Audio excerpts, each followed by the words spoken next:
irmãos, minhas irmãs. Salut mes frères et sœurs, amis. Bem-vindo a mais tutorial. Bienvenue à un nouveau tutoriel de la nourriture quotidienne. Nous sommes dans la série Église, colonne et base de la vérité. Chegamos ao livro 3. Nous sommes donc parvenus au troisième livre et le titre du troisième livre, c'est Dieu manifesté dans la chair. Les auteurs sont les frères André Dong et Michel et Miguel Ma. Vai ser a primeira semana C'est la première semaine de ce nouveau volume. palavra fui Et cette parole ou ce message a été donné par notre frère André Dong. da Et le titre de la semaine, c'est qualificações dos presbíteros. les qualificatifs Mas não sai daí, fica aí. des anciens et des diacres. Ouvir o título e pode dizer. Il faut attendre, il ne faut pas t'en aller. Peut-être en écoutant ce titre, tu peux te dire que c'est pas pour toi ce message, car tu n'es ni ancien ou diacre ou diaconesse, mais en fait, cette parole, ce message, c'est pour ceux qui aiment le Seigneur et qui voudraient être chaque fois plus utiles entre ses mains. Donc, ce message, c'est pour nous tous. Le Seigneur a besoin de personnes adéquates dans l'Église, dans les églises, n'est-ce pas? Todos os níveis À tous les niveaux, da igreja, dos serviços da igreja. dans le service de l'Église. Le Seigneur a besoin de personnes adéquates. Donc, cette parole est propice à toi, à moi, à nous tous aussi. Donc, pourquoi est-ce que Paul, première chose, l'auteur nous aide à voir ce qui a amené Paul, ce qui a motivé Paul à traiter de ce sujet dans son épître à Timothée? Pelo que nós podemos entender aqui, En relation à ce que nous pouvons comprendre, lisant l'histoire, a preocupação de Paulo, la préoccupation de Paul, ele junto c'était que lorsqu'avec Barnabas sont allés faire l'œuvre à partir de Acte 13, l'Esprit Saint a envoyé Barnabas et aí eles foram Saul pour l'œuvre. Ils ont commencé à prêcher l'évangile, à engendrer des églises. né? Depois Il est clair, après ils ont établi les anciens. novos, Alors, comme c'était des églises jeunes, les anciens étaient aussi des jeunes qui avaient été établis. Et par le fait qu'ils étaient immatures et sans expérience dans le service, ça a dû provoquer beaucoup de problèmes dans l'Église. Et nous croyons que c'est le motif principal qui a amené Paul à traiter de ce sujet. é claro, para nos ajudar Et il est clair pour nous aider aujourd'hui aussi comment nous conduire dans cette situation. aqui que o autor Le plus important ici, que l'auteur nous aide é que a nossa preocupação não está na posição, en traitant de ces thèmes, c'est que notre préoccupation, c'est pas par rapport à la fonction, au titre d'ancien ou de diacre, etc., mais plutôt pas le titre, mais la fonction. Donc, ce que nous voulons mettre en exergue, c'est que, et surtout vous encourager, c'est que ces fonctions sejam exercidas. soient exercées dans l'Église d'une manière adéquate. E aqui em 1 Timóteo, capítulo Ici, dans 1 Timothée 1, 1, à partir du verset quando eu estava de 3, viagem rumo da nous pouvons lire. te roguei permanecesses ainda em Éfeso para demonstrar Je te rappelle l'exhortation que je te fis à mon départ pour la Macédoine lorsque je t'engageais à rester à Éphèse afin de recommander à certaines personnes de ne pas enseigner d'autres doctrines. Donc Paul se faisait des soucis par rapport à l'église à Éphèse parce qu'il y avait des enseignements différents, doctrines, des traditions qui n'avaient rien à voir avec la parole prophétique, la parole apostolique, por isso qui ont fait leur entrée dans l'église. pediu para Alors, Paul, allant en Macédoine, a demandé à Timothée de rester à Éphèse tentar ajudar afin d'essayer d'aider ces personnes. Et le verset 4, il dit, et de ne pas s'attacher à des fables et à des généalogies sans fin. da palavra Quand vous vous éloignez de la parole prophétique, de la parole de Dieu donnée par les apôtres, com outras alors vous allez vous occuper d'autres choses. Il dit de ne pas s'attacher à des fables et à des généalogies sans fin qui produisent des discussions plutôt qu'elles n'avancent l'œuvre de Dieu dans la foi. La parole prophétique produit la foi en nous, produit la volonté de Dieu en nous, c'est-à-dire elle fait que la foi objective, Dieu lui-même, ce qu'il est, ce qu'il a, soit amené à l'intérieur de l'homme. Et les fables et les généalogies sans fin, toutes ces choses ne promeuvent que des discussions et non l'économie de Dieu dans la foi. Et au verset 5, il dit, le but du commandement, c'est une charité ou l'amour venant d'un cœur pur et d'une bonne conscience et d'une foi sincère ou une foi sans hypocrisie. Donc l'objectif, c'est l'amour avec toutes ces caractéristiques, un cœur pur, une bonne conscience et une foi sans hypocrisie. Si nous avons ce genre de cœur, certainement le Seigneur va beaucoup bénir l'Église et nous serons préservés dans la ligne centrale de la volonté de Dieu. Que le Seigneur nous garde et nous délivre d'un cœur impur ou d'une mauvaise conscience. Car si la conscience n'est pas bonne comme un bateau percé au milieu de la rivière ou de la mer, il va finir par s'enfoncer. C'est pour cela que beaucoup ont naufragé dans la foi. Nous devons prendre soin de notre conscience afin qu'elle soit bonne et une foi sans hypocrisie, une foi sincère, c'est-à-dire sans feindre. Et au chapitre 20 de Actes, nous voyons Paul de Milet. Il a convoqué les anciens de l'Église à Éphèse à son 3e voyage. Il se faisait du souci par rapport à l'Église à Éphèse et il voulait tellement aider le leadership de l'Église. Il a envoyé appeler les anciens de l'Église. Chapitre 20, verset 17. Il a cherché à aider ces anciens, disant, cependant de Milet, verset 17, cependant de Milet, Paul envoya chercher à Éphèse les anciens de l'Église.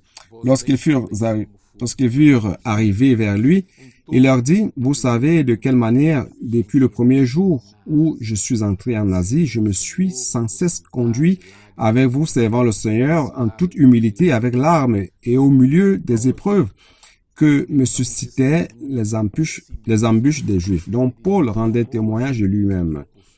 Il a parlé de son exemple, de sa marche, sa posture comme exemple aux frères. Il dit, verset 20, vous savez que je n'ai rien caché de ce qui vous était utile et que je n'ai pas craint de vous prêcher et de vous enseigner publiquement et dans les maisons. Très bien. Avec ces versets, à la suite, on a le verset 28 que je voudrais vous montrer. Ici, nous voyons réellement que Paul s'est donné pour cette cause, pour l'œuvre. Il s'est dédié en faveur de l'œuvre du Seigneur et de l'Église totalement. Et il voulait que les anciens puissent faire la même chose. Il dit, prenez donc garde à vous-même et à tout le troupeau sur lequel le Saint-Esprit vous a établi évêque ou ancien pour paître l'Église du Seigneur qu'il s'est acquise par son propre sang. Et c'est la première fois qu'il dit que Dieu a acheté l'Église par son propre sang. Il n'y a pas un autre texte qui parle de cela. Il montre le poids de la responsabilité d'un évêque ou d'un ancien, de celui qui se conduit comme leader de l'Église. Donc le rôle principal, c'est de paître le troupeau de Dieu. Le troupeau appartient à Dieu et non à nous. Nous avons été établis par Dieu pour coopérer avec lui, pour paître l'Église de Dieu. Très bien. Et au verset 29, Paul lance l'alerte. Il dit, « Je sais qu'il s'introduira parmi vous, après mon départ, des loups cruels qui n'épargneront pas le troupeau. » Donc Paul, ici, alertait déjà les anciens, disant qu'il y a cette possibilité que des personnes entrent comme des loups cruels de l'extérieur, une attaque externe. Des personnes de l'extérieur entrent dans l'Église pour causer des problèmes. Et au verset 30, il dit, « Et qu'il s'élèvera du milieu de vous des hommes qui enseigneront des choses pernicieuses pour entraîner les disciples après eux. » Donc même à l'intérieur, là, parmi les frères, il y avait la possibilité que des personnes se lèvent pour enseigner des choses pernicieuses pour tromper d'autres personnes et se faire des disciples, amener des disciples de Christ vers eux. Très bien. Donc, cet exemple de l'Église à Éphèse est un avertissement pour nous.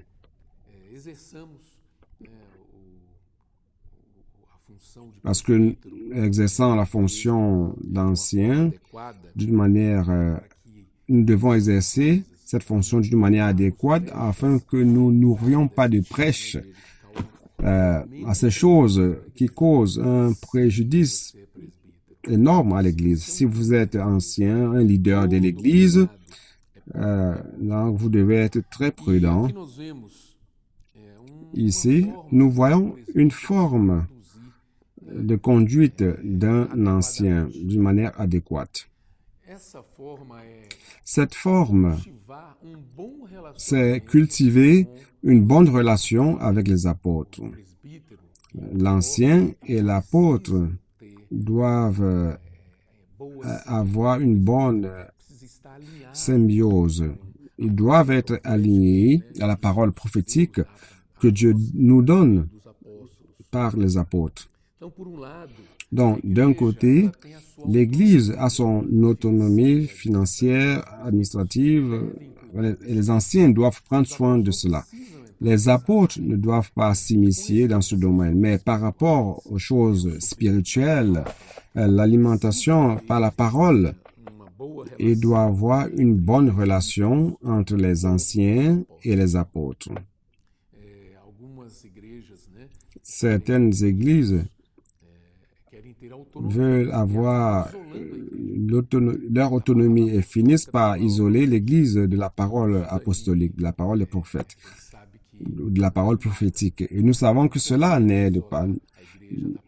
Nous ne pouvons pas isoler l'Église de la parole prophétique ou loin des frères qui sont devant nous. Aujourd'hui, l'Esprit Saint a mis les frères devant nous et nous devons les identifier et les suivre. Nous rendons grâce à Dieu qui nous a donné le frère Pedro et Esdras qui ont la responsabilité principale de l'œuvre du Seigneur sur toute la terre. Il est clair qu'il y a aussi l'appui, la parole de la part du frère André Dong et Miguel Ma, qui sont toujours... nous devons voir ces frères qui sont des exemples. La parole qu'ils nous donnent, l'Esprit Saint parle à travers eux et nous devons les suivre de près afin que l'église de notre ville soit saine. Une église dans son ensemble, les réunions, les groupes familiaux, que tout cela soit sain. Donc pour renforcer cette charge, cette commission de cette relation, cette charge, ce fardeau, par rapport aux églises, relation de la parole par rapport aux églises, l'auteur nous aide à voir Colossiens chapitre 4, verset 16. Il y a une portion qui dit ceci. Lorsque cette lettre aura été lue chez vous, faites en sorte qu'elle soit aussi lue dans l'église des Laodicéens et que vous lisiez à votre tour celle qui vous arrive de Laodicée. Donc, il y a une interaction, une intégration, une communion entre les églises. Et cela, c'est par rapport à l'œuvre. Lorsque les églises commencent à avoir une communion entre elles, cette communion est dirigée, conduite par les frères qui sont devant l'œuvre du Seigneur. Et cela est très important. Nous ne devons pas laisser l'Église s'isoler en disant « Ah, cette parole, c'est pas pour mon Église. Mon Église n'a pas besoin de cette parole. » Bien sûr qu'elle en a besoin. La parole prophétique est santé. Elle fait du bien à l'Église dans son ensemble. Apocalypse aussi, nous voyons, lorsque les cartes ont été écrites, envoyées aux 7 églises, nous voyons à la fin de chaque épître, nous avons le même encouragement qui dit que celui qui a des oreilles entende ce que l'Esprit dit aux églises. Afin de la lettre à Éphèse, Smyrne, Pergame, Thyatire, Sardes, Philadelphie, Laodicée, et à la fin, on a ce même encouragement, que celui qui a les oreilles entende ce que l'Esprit dit aux églises. Donc nous devons écouter la parole que l'Esprit donne à travers les apôtres. Et non seulement écouter, nous devons la pratiquer et transmettre à d'autres personnes avec fidélité. Très bien. 1 Pierre, parlant des anciens, on va voir que l'apôtre Pierre aussi avait ce souci. Au chapitre 5 de sa première épître, il dit ceci. Voici les exhortations que j'adresse aux anciens qui sont parmi vous, moi ancien comme eux, témoins des souffrances de Christ et participants de la gloire qui doit être manifestée. Verset 1. Verset 2. Paissez le troupeau de Dieu qui est sous votre garde, non par contrainte, mais volontairement selon Dieu, non pour un gain sordide, mais avec dévouement, non comme dominant sur ceux qui sont échus en partage, mais en étant les modèles du troupeau. Nous avons 3 choses principales que nous pouvons relever. Premièrement, l'ancien est un témoin, c'est-à-dire martyr, c'est ça le sens. Quelqu'un qui est prêt à mourir, donner sa vie pour l'Église et pour les frères. Donc nous sommes dans l'Église, nous ne sommes pas là faisant partie du leadership pour le titre ou pour être reconnu. Mais nous devons nous donner comme martyr. Paul a été cette personne et il a encouragé Timothée aussi. Il a aidé les frères à être cette personne et Pierre aussi parle de cela afin que les anciens aient cette conduite, cette posture. Et par la souffrance de Christ et co-participant de la gloire à être révélée. Donc, si vous êtes co-participant des souffrances de Christ, vous allez participer à la gloire qui sera révélée. Si vous voulez les éloges de maintenant, ça s'arrête ici. Mais si vous vous donnez pour l'Église, vous allez participer à cette gloire qui doit être révélée. Et le deuxième élément, participant à la gloire, et le prochain élément qui est important, c'est être stimulé à être exemple du troupeau et non tout simplement des personnes qui donnent de l'ordre, les dictateurs dans l'Église qui dominent sur les autres, mais qui sont des modèles. Je veux être cette personne. Je crois que vous aussi, leader de l'Église, désirez être cette personne. Très bien. Bon, cela dit, nous pouvons entrer donc dans le sujet principal de cette semaine, c'est-à-dire le qualificatif des anciens, des diacres et des diaconesses. 1 Timothée 3 dit ceci. Cette parole est certaine, si quelqu'un aspire à la charge d'évêque, il désire une œuvre excellente. Dans la première chose que nous voyons dans ce premier verset et que nous devons relever, c'est aspirer à la charge d'évêque. Non, c'est désirer, aspirer, c'est désirer. Mais ce n'est pas désirer avec une impureté dans le corps ou alors désirer un titre tout simplement, ou l'ambition. Il ne s'agit pas de cela. Ici, en fait, aspirer, c'est un désir de progresser dans la vie chrétienne, dans le service que nous rendons au Seigneur. Je dois avoir ce désir. Ce désir va m'amener à progresser, à avancer. Il y a des gens qui servent le Seigneur dans l'Église des années et il n'y a pas de progrès. Donc, aspirer à la charge d'évêque, c'est quelque chose de positif. Nous devons désirer le progrès spirituel, le progrès dans la vie chrétienne, le progrès dans le service Seigneur, dans tous les domaines du service dans l'Église. Et pour cela, je dois participer. Je ne dois pas tout simplement regarder comme un film qui passe. comme si j'étais assis au cinéma ou sur le sofa et voir les choses passer d'une manière passive. Mais je dois m'engager dans le service à l'Église, participer à l'œuvre du Seigneur. Aujourd'hui, nous avons le CPEV qui perfectionne les personnes pour servir. Donc, si j'ai du temps, même si je n'ai pas un temps intégral, même je peux juste disponibiliser le peu de temps que j'ai pour être perfectionné au CPF. Vous pouvez faire cela. Vous pouvez vous dire, ah, mais je suis déjà âgé, je laisse cela aux jeunes. Mais non, ça sert à tout le monde. C'est l'opportunité de nous vider, abandonner notre moi, nos concepts, nos traditions et apprendre à servir le Seigneur en nouveauté de vie, nouveauté d'esprit. Je vous encourage donc à participer au CPEV, les éléments de l'œuvre du Seigneur, le colportage dynamique. Sortons dans les champs, servons le Seigneur, prenons soin des personnes. Ainsi, nous allons progresser. Les jeunes participants de Avance Jeune, ainsi de suite. Lorsqu'il y aura Expo Livre, allons-y, participons, servons le Seigneur dans la ville, prenant soin des personnes. Cela, c'est aspirer à la charge d'évêque. Vous voulez être plus utile au Seigneur, vous devez participer à ces choses. Et non tout simplement vivant la vie d'église, restant sur le banc, assis dans votre maison. Nous devons aller dans les champs, chercher les personnes qui sont dans le besoin. Non seulement en cas de pandémie, mais en tout temps. Surtout que nous vivons les temps de la fin, très proche de l'avènement du Seigneur, et nous devons nous donner totalement. Bien, il est important que l'évêque soit irrépréhensible, irréprochable, qui ne donne pas l'opportunité aux personnes de mal parler de lui.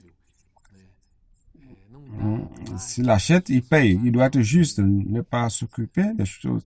Les gens du monde pensent que c'est normal de faire certaines choses, mais nous, non.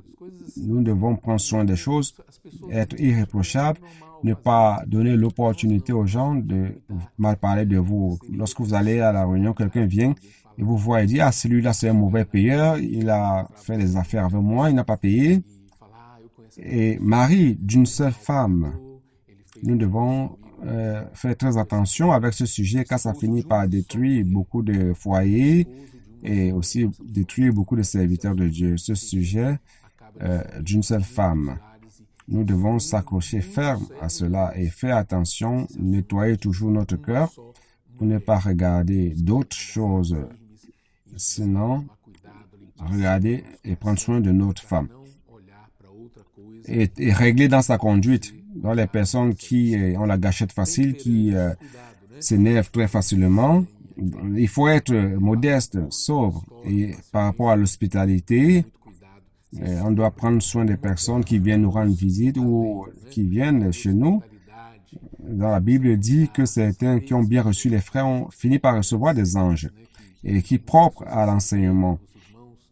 Ne pas s'attacher au vin. Pourquoi? Pour se maintenir sobre. Il ne s'agit pas ici du vin qui enlève notre sobriété ou l'alcool, mais c'est le vin du monde, les plaisirs du monde. Si vous êtes abonné aux choses du monde, aux plaisirs du monde, vous perdez la sobriété par rapport aux choses spirituelles. Si vous êtes impliqué dans les choses du monde, alors que les frères ont besoin de vous, de direction, vous ne savez ni quoi faire, ni où mener le troupeau, parce que vous êtes perdu, vous êtes enivré du vin du monde. Lorsque Paul a écrit l'épître aux Éphésiens, chapitre 5, il a dit, ne vous enivrez pas de vin, mais remplissez-vous d'esprit. Dans le vin, il y a la dissolution, mais remplissez-vous de l'esprit. Nous devons donc nous remplir d'esprit. Non violent. Violent ici, ce n'est pas seulement la violence physique, c'est psychologiquement aussi. Parfois, nous agressons les personnes psychologiquement, mais indulgents, pacifiques et désintéressés. Des gens qui aiment beaucoup l'argent, la richesse, qui sont avares par rapport aux choses matérielles, qui dirigent bien sa maison et qui tiennent ses enfants dans la soumission et dans une parfaite honnêteté. Car si quelqu'un ne sait pas diriger sa propre maison, comment prendra-t-il soin de l'Église de Dieu? Que Dieu nous donne la sagesse pour prendre bien soin de notre maison, de nos enfants, notre épouse, selon la volonté de Dieu. Il ne faut pas qu'il soit un nouveau converti. Voilà la préoccupation de Paul, son souci, parce que lorsqu'il a écrit, certains anciens ont été établis encore dans leur immaturité. De peur qu'enflé d'orgueil, il ne tombe dans le jugement du diable. Donc, le jeune converti, qui n'a pas d'expérience, court ce risque de s'enorgueillir et finir par tomber dans le jugement du diable. Il faut aussi qu'il reçoive un bon témoignage de ceux du dehors afin de ne pas tomber dans l'opprobre et dans les pièges du diable. Ne pas faire des choses pour être critiqué par des personnes par rapport à être irrépréhensible. Nous devons avoir un bon témoignage des gens de l'extérieur. Quand les gens nous voient, il faut qu'ils puissent dire que celui-là a un témoignage et qui vaut la peine d'être observé et voir ce qu'elle croit, c'est en quoi elle croit, afin de ne pas tomber dans l'opprobre et dans les pièges du diable. C'est un avertissement sérieux lorsqu'on traite de ces qualificatifs. Ce dont nous avons besoin, en fait, c'est de nous maintenir connectés au Seigneur et à l'Esprit, et nous allons accomplir cette parole si riche. Parlant toujours des anciens, je voudrais vous amener à samedi de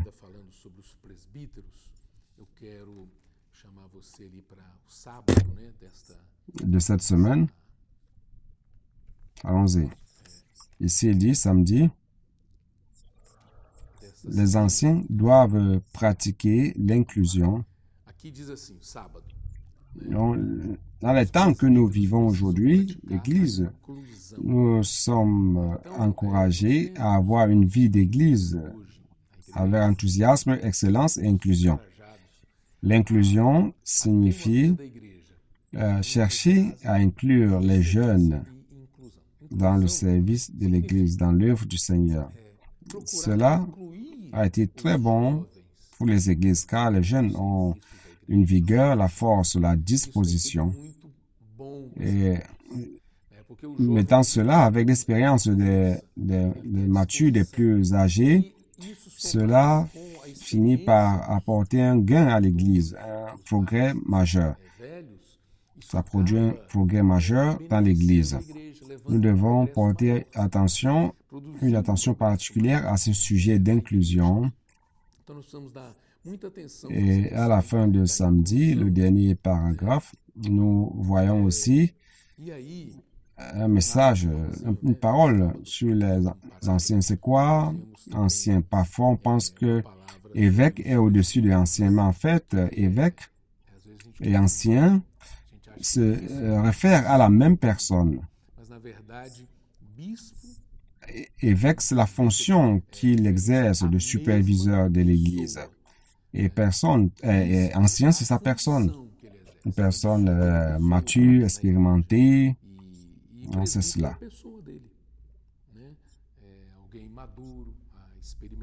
Que le Seigneur nous donne dans l'Église ces personnes adéquates. Retournons à vendredi. Il y a une parole sur le diacre. À partir du chapitre 8 de 1 Timothée 3,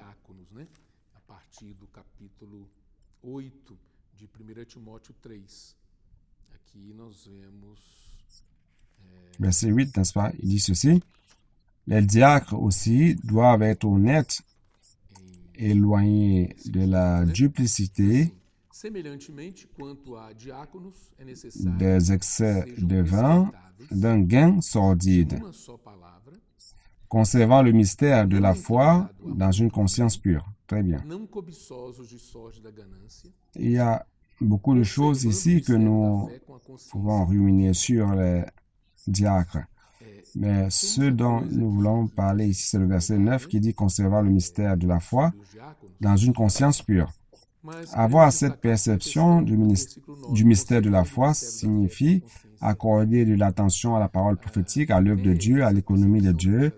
La foi doit être travaillée à l'intérieur de nous. Et pour cela, nous avons besoin du mystère de la foi. Nous savons que le grand mystère nous a été révélé, c'est Christ et l'Église. Et nous avons aussi le grand mystère de la piété, Dieu manifesté dans la chair. Donc, un diacre, vous pensez que peut-être c'est l'ancien qui doit avoir cette vision claire par rapport à la foi. Non, mais le diacre doit aussi accompagner de près la parole prophétique. Je ne peux pas aller dans mon groupe familial parler ce que je veux. Je suis ancien, je vais parler ce que je veux dans mes réunions. Voilà la lumière que j'ai reçue. Non. Nous devons suivre l'orientation apostolique, la parole prophétique. Suivre l'orientation des frères qui sont devant nous. Vous êtes un leader dans votre groupe familial, vous êtes un diacre. Vous prenez soin d'un service de l'Église. Vous devez suivre aussi de près le mystère de la foi. Je voudrais que cette indication soit claire par rapport au diacre. Et à partir du verset 11, il parle des femmes de la même manière. Les femmes de même doivent être honnêtes, non médisantes. Attention, pourquoi il parle de ce sujet lorsqu'on parle des femmes? Parce qu'on sait que les femmes ont plus de facilité de parler, de dire des choses. Donc, faites attention lorsque vous vous exprimez. Non médisante, sobre, fidèle en toutes choses. Et après, il revient au diacre. Les diacres doivent être mariés d'une seule femme, de la même manière que les anciens, et diriger bien leurs enfants et leur propre maison. Même orientation donnée aux anciens. Car ceux qui remplissent convenablement leur ministère s'acquièrent un rang honorable et une grande assurance dans la foi en Jésus-Christ. Donc le Seigneur prend soin de toutes choses. Nous devons être fidèles à ce qu'il nous donne, à l'orientation qu'il nous donne. Si nous sommes fidèles, nous allons avoir une foi intrépide. Nous allons être des personnes confiables. Et les frères vont avoir confiance en nous. Et ils vont honorer les personnes qui agissent comme cela. Très bien. Et dimanche, qui conclut cette semaine, parlant des anciens, ici, nous sommes amenés à 1 Timothée, chapitre 5, à partir du verset 17, où il est dit ceci, que les anciens qui dirigent bien soient jugés dignes d'un double honneur. C'est par rapport à l'honneur, ok? Donc, un double honneur. Un honneur double. Surtout, ceux qui travaillent à la prédication et à l'enseignement.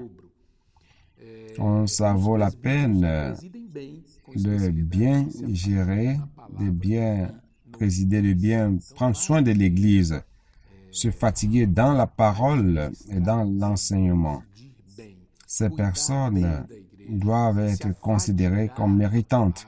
Donc, l'Église, comme tout, doit prendre soin de ces personnes, avoir du regard vers elles. Donc, anciens, ne passe pas le temps à demander la faveur des frères, de l'argent, demander que les frères payent leurs comptes et les compromis. Non, ils ne vont jamais rien demander.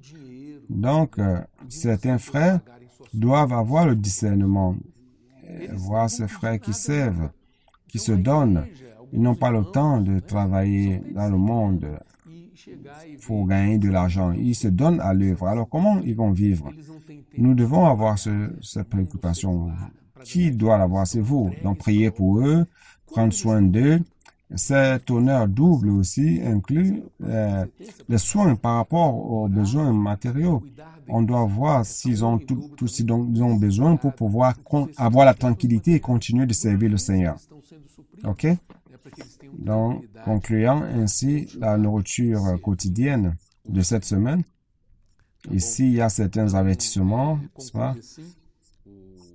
Qui gardent les conseils sans prétention, ne rien faire facilité, que guardes esse mais consolo pas sem imposer la main precisar d'une manière précipitée pour ne pas devenir complice. a ninguém nessas Conserve-toi bem-aventuranças, pur. não te tornes cúmplice Quand vous allez do pecado imposer la main à quelqu'un, faites concede attention Jesus car vous pourriez quando você for amener des problèmes sérieux vers vous.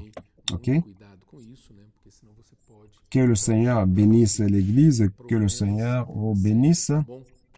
que ces paroles puissent Senhor, vous rendre, vous qui servez Dieu dans l'Église, dans l'œuvre plus utile. que essas palavras Et si vous n'êtes pas un leader, ne se considère pas un leader, Dieu veut que vous soyez une personne utile entre ses mains. Et certainement, vous serez un leader, que ce soit dans votre maison, dans les groupes familiaux, dans un service de l'Église. Vous devez suivre cette parole, pas comme une recette de gâteau, mais avec une sensibilité spirituelle, afin que cette parole entre en vous et que vous soyez conduit à travers la parole, car ces paroles sont pour nous comme esprit et vie. Que Dieu vous bénisse. Jésus est le Seigneur. que essas palavras são para nós como espírito e vida. Deus abençoe